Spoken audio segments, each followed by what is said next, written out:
नमस्कार, आवाज समाचार में आपका स्वागत है। मैं हूं मनोज श्रीवास्तव। खबरों की शुरुआत करते हैं हेडलाइंस के साथ। आईएमएफ ने घटाया भारत का जीडीपी ग्रोथ अनुमान, इस साल के लिए 5.9 तो FY25 के लिए 6.3% का अनुमान। वहीं ग्लोबल मंदी की फिक्र भी बढ़ी, इस साल ग्लोबल ग्रोथ रहेगी सिर्फ 2.8%। फिर निफ्टी एक्सपायरी के दिन बाजार का जोश हाई, निफ्टी बैंक में रही 532 अंकों की तेजी, सेंसेक्स 311, निफ्टी 98 अंक चढ़कर बंद। मॉनसून पर राहत की खबर, स्काईमेट के उलट आईएमडी ने दिया इस साल भी सामान्य मॉनसून का अनुमान, औसत से 96% बरसेंगे बादल, एल नीनो होने की संभावना। टैग छीन सकते हैं, आवाज नहीं। संसद सदस्यता और घर वापस लिए जाने के बाद वायनाड से राहुल का मोदी सरकार पर निशाना, बहन प्रियंका के साथ किया रोड शो। गहलोत सरकार के खिलाफ जयपुर में सचिन पायलट ने किया एक दिन का अनशन, भ्रष्टाचार के खिलाफ कार्रवाई नहीं करने का लगाया आरोप, कांग्रेस ने बताया पार्टी विरोधी कदम। देश में कोरोना ने फिर पकड़ी रफ्तार, 24 घंटे में आए करीब 5,600 नए मामले, दिल्ली में संक्रमण दर 24% के पार, मुंबई के बीएमसी के अस्पतालों में मास्क जरूरी।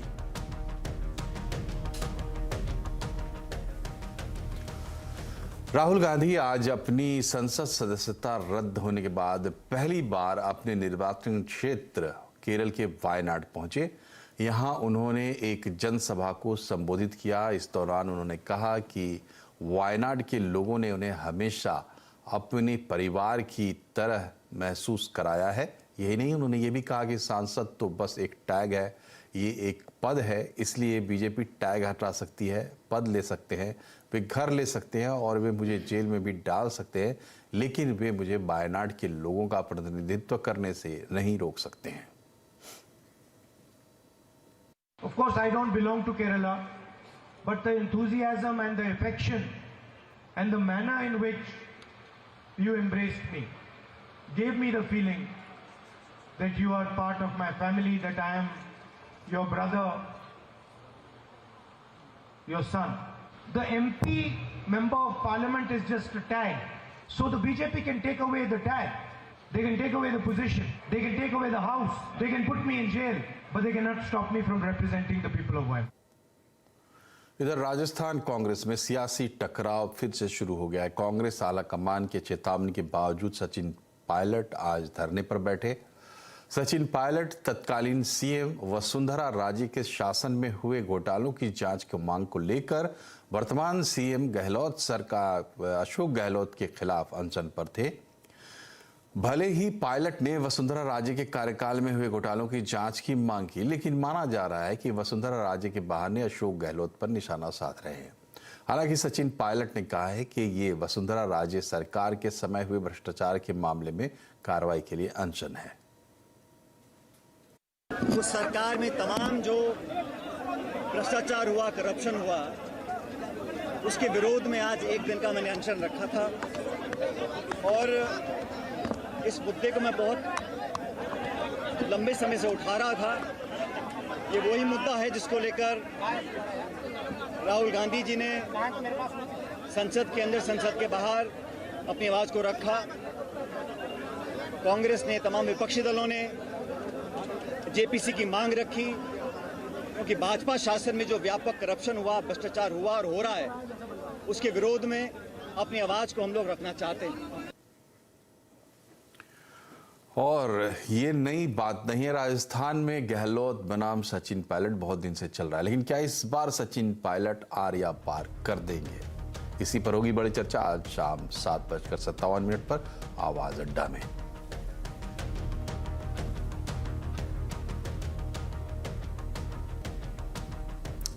और मानसून को लेकर एक राहत की खबर है। स्काईमेट की रिपोर्ट से उलट आईएमडी ने इस साल सामान्य मानसून का अनुमान दिया है। मौसम विभाग के अनुसार साल भर के औसत से 96% तक बारिश होने की इस बार संभावना है। साथ ही मानसून के दौरान एल नीनो का असर दिख सकता है। हालांकि एल नीनो का बहुत ज्यादा असर नहीं पड़ेगा। किस राज्य में होगी कितनी बारिश और क्या होगा एल नीनो का प्रभाव, इस पर मौसम विभाग के डीजी एम मोहपात्रा से बात की हमारे संवाददाता असीम मनचंदा ने। हमारे साथ इस वक्त आईएमडी के डीजी डॉक्टर मोहपात्रा है। सर, नॉर्मल मानसून इस बार सामान्य रहेगा पूरी तरह से? आज जो पूर्वानुमान जारी किया गया इसके हिसाब से मानसून सामान्य रहेगा और क्वांटिटेटिवली जो रेनफॉल जून से सितंबर के बीच में होता है नॉर्मली इसका 96% प्लस माइनस 5% होने का संभावना है। और इसका डिस्ट्रीब्यूशन देखें तो south India, east central India, eastern India की कुछ हिस्सा और नॉर्थ ईस्टर्न स्टेट्स में नॉर्मल नहीं तो एबो नॉर्मल रेनफॉल हो सकता है, मगर वेस्ट सेंट्रल इंडिया और नॉर्थ ईस्ट इंडिया के कुछ एरिया में normal to below normal rainfall होने का संभावना है। तो सर, कौन कौन से स्टेट प्रभावित हो सकते हैं इस खास तौर पे? देखिए, अभी ये जो फास्टेस्ट फोरकास्ट दिया गया है इसको तो हम फिर अपडेट करेंगे मैम। और आज जो प्रिलिमिनरी असेसमेंट किया गया इसके हिसाब से साउथ इंडिया में जैसे कर्नाटक, केरल, तमिलनाडु, आंध्र प्रदेश और सदर्न पार्ट ऑफ तेलंगाना, और ईस्ट सेंट्रल इंडिया में जैसे उड़ीसा, छत्तीसगढ़, और ईस्टर्न इंडिया में जैसे बिहार, झारखंड, GWB, गंजटी वेस्ट बंगाल, इस सब एरिया में, और सोमेन वेस्ट बंगाल, इस सब एरिया में ज्यादा एरिया में नॉर्मल टू एबो नॉर्मल रेनफॉल होने का संभावना है। सिमिलरली अरुणाचल प्रदेश और असम में कुछ हिस्सा में नॉर्मल टू एबो नॉर्मल रेनफॉल हो सकता है। जम्मू एंड कश्मीर, लद्दाख और पंजाब, इस सब एरिया में नॉर्मल टू एबो नॉर्मल रेनफॉल हो सकता है। और रिमेनिंग जो है उस एरिया में normal to below normal rainfall होने का संभावना है। एल नीनो एक ऐसे पैरामीटर है जो मानसून को प्रभावित करता है 60% ऑफ ईयर्स। 40% ईयर्स ऐसे दिखाया गया कि जो एल नीनो का कोई प्रभाव नहीं हुआ। एल नीनो होते हुए नॉर्मल टू एबो नॉर्मल रेनफॉल रिकॉर्ड किया गया है। ये जो आंकड़ा मैं बता रहा हूँ 1951 से 2022 तक। इस कारण यही है कि एल नीनो की छोड़ के बहुत सारे ऐसे लार्ज स्केल फीचर्स है जो भी इसको प्रभावित करता है। जो पूर्वानुमान है एल नीनो का वो मानसून सीजन में डेवलप हो सकता है, जुलाई के आसपास डेवलप हो सकता है। यानी इसका जो इफेक्ट डेवलप होगा और इसका प्रभाव होगा तो second half of monsoon season में इसका प्रभाव हो सकता है। मगर पॉजिटिव ये है कि जो इंडियन ओशन डाइपोल है वो पॉजिटिव है, यानी फेवरेबल है मानसून सीजन के लिए। और स्नो कवर एरिया जो है यूरोप और एशिया रीजन पे वो भी जितना नॉर्मली होता है इसमें कम है। जब स्नो कवर कम होता है वो फेवरेबल होता है रेनफॉल के लिए। सो इसलिए आपका बहुत सारे लार्ज स्केल फीचर्स है और सभी को लेकर हमारा जो स्टैटिस्टिकल इंस्ट्रूमेंट फोरकास्टिंग सिस्टम है और डायनेमिकल फोरकास्टिंग सिस्टम है उसको रन किया जाता है और सभी को ऐसे कॉन्सेंसस है कि रेनफॉल 96% ऑफ नॉर्मल होने का। और अब बात करते हैं बाजार की। फिन निफ्टी एक्सपायरी का दिन था और बाजार में आज जोश देखने को मिला। लगातार 7वें दिन तेजी के साथ बाजार बंद हुआ है। सेंसेक्स 311 अंक चढ़कर 60,158 पर बंद हुआ। निफ्टी 98 अंक चढ़कर 17,722 पर। आज सबसे ज्यादा खरीदारी बैंकिंग शेयरों में रही और मार्केट की डिटेल लेते हैं सुमित से। बताएं सुमित, कहां रहा आज मार्केट का जोश, कहां दिखाई दिया? देखिए, आज मेटल पार्टिसिपेट कर रहा था और साथ साथ बैंकिंग। तो अगर निफ्टी के टॉप गेनर्स की बात की जाएगी तो उसमें आपको बैंकिंग की तरफ से ही मेजरली पार्टिसिपेट दिखाई पड़ेगा, जिसमें Kotak Mahindra bank 5%, JSW steel 3.5%, Bajaj auto और आइशर मोटर्स ऑटो के दोनों दिग्गज करीब 3% की तेजी यहां पर आते हुए दिखाई पड़ी। गिरने वाले शेयरों में इन्फोसिस 1.5% नीचे, TCS 1.5% नीचे, HCL 1.5% नीचे और टेक महिंद्रा, यानी कि चार के चार नाम वो सभी के सभी IT शेयर जहां पर प्रेशर देखने को मिला। मिड कैप में ट्राइडेंट 8% की तेजी, KPR मिल 6.5% ऊपर, अल्काइल अमाइन 6.5% ऊपर, टोरेंट पावर करीब 4.5 से 5% की तेजी यहां पर बनते हुए दिखाई पड़ी। मिड कैप लूजर्स में लोधा करीब 3% नीचे, JSW एनर्जी 3% नीचे, इंड्योरेंस टेक 2.5% ऊपर और थर्मैक्स करीब 2.5% की बिकवाली यहां पर आते हुए दिखाई पड़ी। आज बैंकिंग में लीड कर रहा था Kotak Mahindra bank, bank of Baroda, AU small finance bank और ICICI बैंक 1.5 से लेकर 5% तक का उछाल यहां आता हुआ दिखाई पड़ा। और मेटल में लीड कर रहा था JSW steel, Tata steel, JSPL, NMDC करीब 2.5 से लेकर 3.5% तक का मूव यहां पर भी आता हुआ दिखाई पड़ा। तो एक अच्छा सेशन बैंक्स और मेटल के नाम, हालांकि IT में प्रेशर देखने को मिला। शुक्रिया सुमित। और IT सेक्टर को लेकर मोतीलाल ओसवाल की गौतम दुग्गड़ बुलिश हैं। उनका मानना है कि इस साल IT सेक्टर अच्छा कर सकता है। हालांकि उन्होंने बताया कि वे अभी बैंकिंग और फाइनेंशियल पर ओवरवेट है। तो बैंकिंग और फाइनेंशियल जो है आज के तारीख में ये एक अतिशयोक्ति नहीं होगी अगर हम कहते हैं कि ये गोल्डीलॉक्स पीरियड से जा रहा है। Growth, margin, asset quality, ROE, capitalisation level सब कुछ एकदम परफेक्ट दिख रहा है और वैल्यूएशंस भी काफी नीचे आ चुके हैं कई सारे बैंक्स के। सो हमारा इसमें बड़ा ओवरवेट है, स्पेशली PSU बैंक्स में। अगर आप हमारा मॉडल पोर्टफोलियो देखते हैं तो उसमें एसबीआई और बैंक ऑफ बड़ौदा ये दो स्टॉक्स है जिसपे हमारा करीबन 5% का ओवरवेट पोजीशन है। और प्राइवेट बैंक्स में भी हमारे पास आईसीआईसीआई बैंक, एचडीएफसी बैंक, जहां भी हमने वेट बढ़ाया है, ये सब है। आपने देखा होगा CY20 CY21 में आईटी ने 50 से 55% को बैंकिंग इंडेक्स को आउट परफॉर्म किया है। CY22 में टेबल्स टर्न हुए, बैंकिंग ने आईटी को आउट परफॉर्म किया है बड़े मार्जिन से। दिस ईयर हमें लगता है कि दोनों सेक्टर अच्छे कर सकते हैं, but IT can out perform banks. IMF ने पूरी दुनिया के लिए चिंता बढ़ाने वाला इकोनॉमिक आउटलुक जारी किया है। इसमें ग्लोबल ग्रोथ और सुस्त पड़ने की बात कही गई है। इसके अलावा भारत की जीडीपी में भी कटौती की गई है। आईएमएफ ने भारत का FY24 रियल जीडीपी को 0.20% घटा दिया है। अब ये 5.9% हो गया है और वहीं अगले साल यानी FY25 के अनुमान में भी कटौती की गई है। इसमें भी 0.50% की कमी की गई है। FY25 के लिए भारत का जीडीपी आउटलुक 6.3% दिया गया है। वहीं अगर ग्लोबल जीडीपी की बात करें तो FY23 में 2.8% और अगले साल यानी FY25 के लिए भी अनुमान दिए गए हैं। भारत साल 2027-28 तक दुनिया की तीसरी सबसे बड़ी इकोनॉमी बन जाएगा, ये कहना है वाणिज्य और उद्योग मंत्री पीयूष गोयल का। फ्रांस में प्रवासी भारतीय समुदाय के साथ बातचीत करते हुए उन्होंने ये बातें कही। अभी वो फ्रांस की इटली के दौरे पर हैं। पीयूष गोयल ने बताया कि अभी $3.5 ट्रिलियन की अर्थव्यवस्था आज़ादी के 100 साल पूरे होते होते 30 से 35 ट्रिलियन की हो जाएगी। गोयल ने कहा कि आने वाले वक्त में भारत फ्रांस रिश्ते और मजबूत होंगे। पीयूष गोयल से हमारे सहयोगी संजय सूरी ने फ्रांस में बात की है। Trade has been growing very, very fast between France and India. It's a country that respects art, culture, tradition, family value systems, and India has a lot to offer in each one of these. America में silicon valley bank डूबने के बाद startups में चिंता का माहौल रहा है। ऊपर से ग्लोबल मंदी के खतरे ने चिंताओं को और बढ़ा दिया है। ऐसे में स्टार्टअप्स के लिए पैदा हुए मुश्किल हालातों का आकलन करने के लिए IFSC गिफ्ट सिटी ने एक कमेटी का गठन किया गया है, जिसकी रिपोर्ट 1-2 महीने में आ सकती है। इस कमेटी में DPIIT का भी एक सदस्य मौजूद है। हमारे संवाददाता आलोक प्रियदर्शी ने DPIIT की जॉइंट सेक्रेटरी मनमीत नंदा से खास बातचीत की।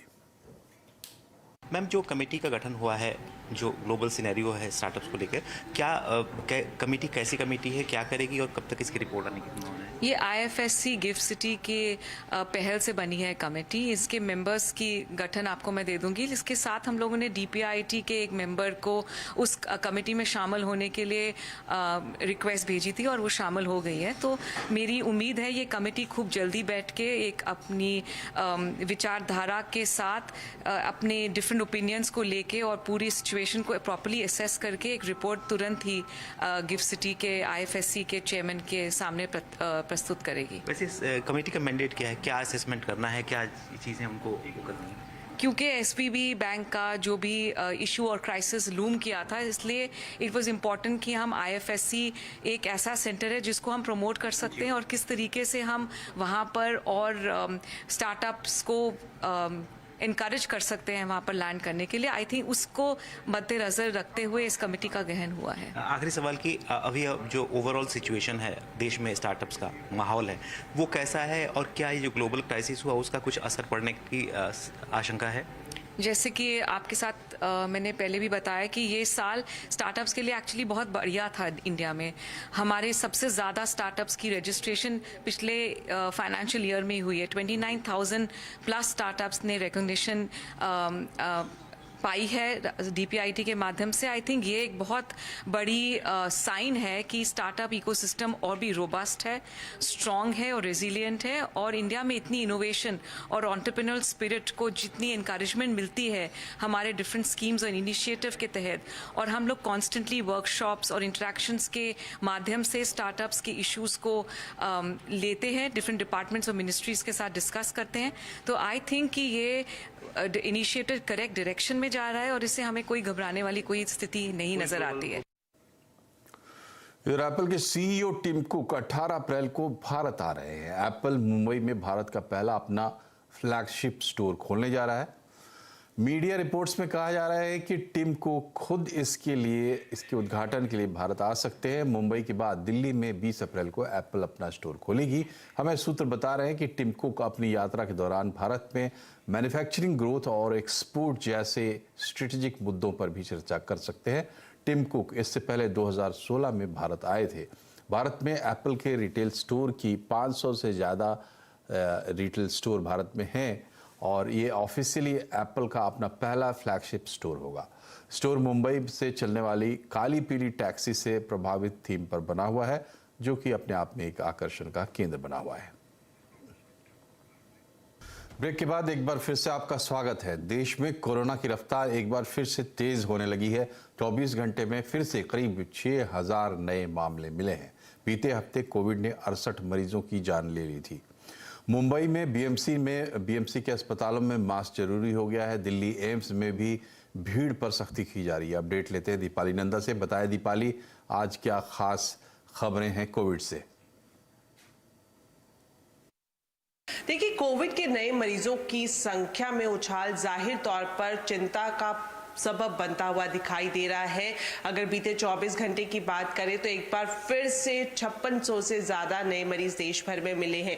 चिंता इस बात को लेकर भी है कि जो बीते हफ्ते मृतकों की संख्या रही वो 68 रही है, तो मृतकों की संख्या भी यहाँ पर बढ़ती हुई दिखाई दे रही है। ये जो उछाल है मामलों का, उसके पीछे ओमिक्रॉन के सब वेरिएंट को जिम्मेदार ठहराया जा रहा है। हालांकि एक्सपर्ट्स का ये कहना है कि ये वेरिएंट फैलता काफी तेजी से है, लेकिन हॉस्पिटलाइजेशन इसमें कम होता है। लेकिन अलर्ट मोड पर केंद्र की सरकार और राज्य की सरकारें आती हुई दिखाई दे रही हैं। बीएमसी ने मास्क पहनना अनिवार्य कर दिया है। वहीं दिल्ली एम्स में भी भीड़ भाड़ पर रोक लगाई गई है। इससे पहले हम देख चुके हैं कि दिल्ली के सरकारी दफ्तरों में भी मास्क पहनना जरूरी किया गया है। तो लोकल स्तर पर जरूर कदम उठाए जा रहे हैं। खासतौर पर अगर हम राजधानी और महाराष्ट्र जैसे राज्यों की बात करें तो यहाँ पर पिछले एक महीने में जो कोविड के नए मामले हैं उनमें 90% तक का उछाल आया है। ये दोनों राज्य ही नहीं बल्कि गुजरात, उत्तर प्रदेश और हरियाणा समेत कर्नाटक और केरल, इन राज्यों में भी जो कोविड का ग्राफ है नए मरीजों की संख्या का, वो काफी तेजी से ऊपर चढ़ा है।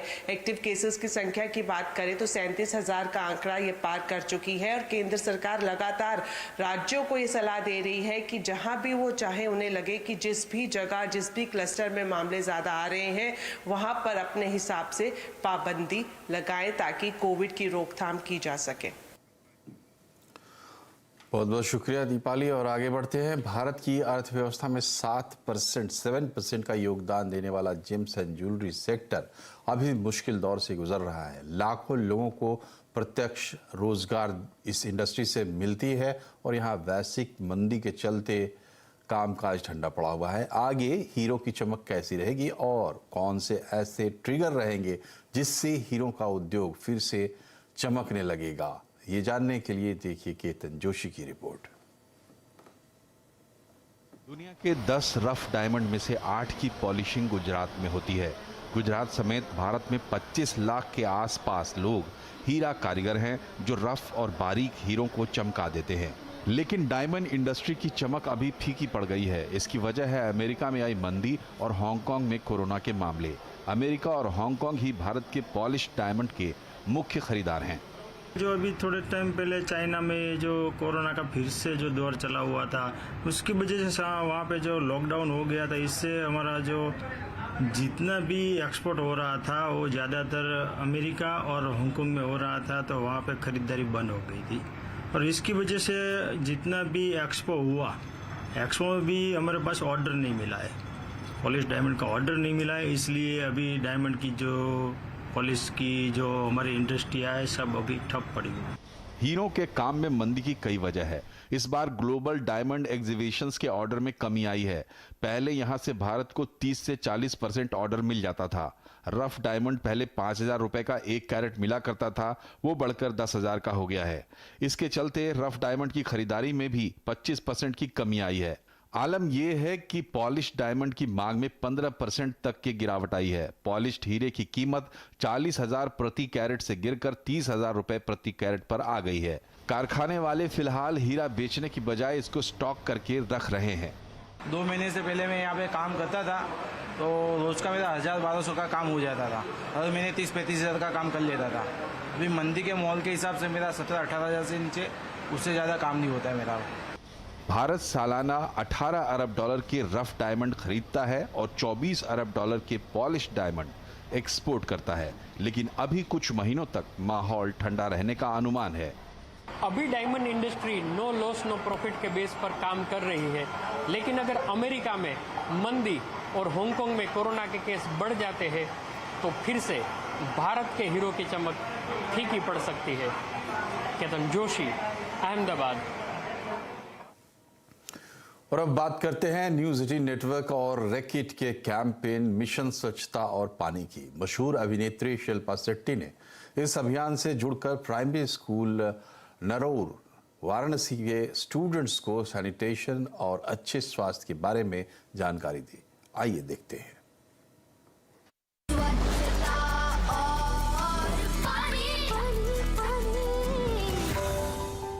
Change has to begin at the grassroots, and that's where the role of primary schools come in. I'm here with a very special teacher today. Shilpa has traveled all the way from Bombay to be with us in this Pathshala. Shilpa, good sanitation is linked to good health. बिना साफ toilet के और एक hygiene behavioural changes के good health नहीं हो सकता। उसके बारे में बताइए, बच्चों को समझाइए। शिक्षा, आप खड़े होके बताइए हमें, आप यहाँ पे आइए। क्या बात कर रहे थे हम स्वच्छता को लेकर? बाथरूम क्यों साफ रखना चाहिए हमें? क्योंकि वो कीटाणु उसमें अगर कोई जा रहा है लैट्रिन करके वो नहीं बहा रहा है तो उससे कीटाणु हो रहा है और आदमी बहुत सारे बीमार हो जा रहे हैं। जब आप बीमार पड़ते हो तो आप ऑब्वियसली काम पे जा नहीं पाओगे। आप बीमार पड़ोगे, आपके बच्चे बीमार पड़ेंगे, इम्यूनिटी लो हो जाती है और obviously the work output is so much laser. जो इंडियन टॉयलेट्स है और वेस्टर्न टॉयलेट भी यहाँ है, तो आप कैसे इंश्योर करते हैं कि जो बच्चे हैं वो इस्तेमाल करें और उसके बाद साफ टॉयलेट छोड़ें? बच्चे जैसे शौचालय करते हैं तो उसमें जो वेस्टर्न टॉयलेट, जो कमोड वाले टॉयलेट हैं, उसमें 2 बटन बने हुए हैं।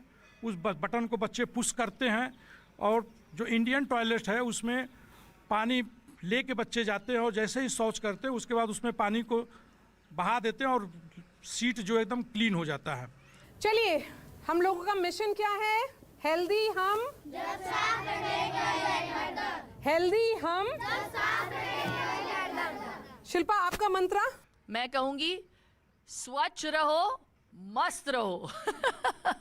With that, Shilpa, really thanks to you, and thank you to all the panelists for joining us, and a big thank you to all the students. इसी के साथ बुलेटिन में फिलहाल इतना ही, लेकिन खबरों पर अपडेट रहिए और जुड़े रहिए CNBC आवाज से ट्विटर, फेसबुक और YouTube के जरिए। नमस्कार।